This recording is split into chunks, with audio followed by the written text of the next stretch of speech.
இப்போ ரெண்டாவது படி. இந்த ரெண்டாவது படி முழுக்க பாத்தீங்கன்னா கிருஷ்ண லீலான்னு சொல்லி எல்லாமே கிருஷ்ணர் சிலைகளா தான் வச்சிருக்கேன். இங்க இருக்கிறது வந்து வெண்ணெய் கண்ணன், அதுக்கப்புறம் வந்து கிளிய கையில வச்சிருக்கிற ஒரு அழகான கியூட் கண்ணன், அவருக்கு பின்னாடி காளிங்க நர்த்தன கண்ணன், அதுக்கு பக்கத்துல வந்து இந்த பொண்ணுங்களுடைய புடவையெல்லாம் எடுத்து வச்சுக்கிட்டாரு, ரொம்ப சேட்டை பண்ணுவார்னு சொல்லுவாங்கல்ல அந்த கண்ணன், அதுக்கு பக்கத்துல வந்து அம்மாக்கு தெரியாம ஃப்ரெண்ட்ஸோட சேர்ந்து வெண்ணெயை திருடுற கண்ணன், அவரை வந்து கையும் களவுமா பிடிக்கிறதுக்கு பக்கத்துலயே அவங்க அம்மாவும் நிக்கிறாங்க கையில பரம்போட இந்த கண்ணன்.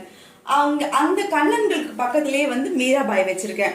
ஏன்னா கண்ணனை வந்து அவங்க மனதார நேசித்தவங்க இல்லையா, அதனால கண்ணன் பக்கத்துலதான் அவங்க இருக்கணும்னு சொல்லி அவங்கள அங்க வச்சிருக்கேன். இதுக்கு நடுவுல பாத்தீங்கன்னா பெரிய பாளையத்தம்மன் இருக்காங்க, ரொம்ப பெருசா அழகா இருப்பாங்க. குட்டியாவும் ஒரு பெரிய பாளையத்தம்மன் இருக்காங்க. அவங்களுக்கு பக்கத்திலேயே வந்து ஒரு சின்ன புத்து இருக்கும், அதுல ஒரு குட்டி நாகம் கூட தெரியும். எனக்கு ரொம்ப பிடிச்ச கியூட் செட் கூட. அது பக்கத்துலயே வந்து ஒரு சின்ன குருகுலம் இருப்பாரு. அதுக்கப்புறம் பின்னாடி பாத்தீங்கன்னா யசோதை கண்ணன், அவங்க வந்து அவரை ஊஞ்சல்ல தாளாட்டுறது. அதுக்கப்புறம் இது ரொம்ப சேட்டை பண்ற கண்ணன், அதனால அவரை வந்து உரல்ல கட்டி போட்டு வச்சிருக்காங்க.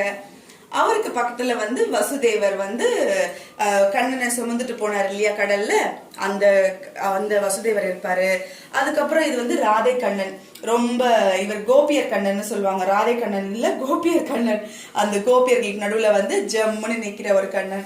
இதுக்கு பின்னாடி இந்த வீடு இருக்கு இல்லையா, அது வந்து ஜெயில். ஆக்சுவலா அது உள்ள வந்து யசோதை அவங்கள வந்து ஜெயில வச்சிருக்காங்க கண்ணன் பொறுக்கிறதுக்கு முன்னாடி, அந்த செட்டு. இது வந்து இதுதான் ராதை கண்ணன், பெரிய கண்ணன். இது முழுக்க இந்த படி முழுக்க கிருஷ்ண லீலான்னு சொல்லி கிருஷ்ணர் செட் இருக்கு. இதுக்கு அடுத்த படியில பாத்தீங்கன்னா எல்லாமே அம்மனா தான் இருக்கும் முழுக்க முழுக்க. இவங்க வந்து நவகிரக நாயகிகள், இந்த அம்மன் எல்லாம் வந்து நவகிரக நாயகிகள். அதுக்கப்புறம் வந்து இவங்க வந்து கன்னியாகுமரி அம்மன் சொல்லுவாங்க. இவங்க ஒரு பொண்ணு மாதிரி பாவாடை தாவணி தான் போட்டிருப்பாங்க, பாக்குறதுக்கு அழகா இருக்கும். இவங்களை வந்து கன்னியாகுமரி அம்மன் சொல்லுவாங்க. அதுக்கப்புறம் வந்து அங்க பின்னாடி இருக்கிறது வந்து சமயபுரத்தம்மன், அவங்களுக்கு முன்னாடி இருக்கிறது லக்ஷ்மி, துர்கை, சரஸ்வதி. இந்த விழாவின் நாயகிகள் அவங்க 3 பேரும். சரஸ்வதிக்கு பின்னாடி இருக்கிறது காஞ்சி காமாட்சி, அவங்க கையில கரும்பு வச்சிருப்பாங்க. அவங்களுக்கு பக்கத்துல ஒரு தோல்ல வந்து விநாயகரோ இன்னொரு தோல்ல லிங்கமும் இருக்கு இல்லையா, அந்த அம்மன் வந்து காசி விசாலாட்சி அந்த அம்மன்.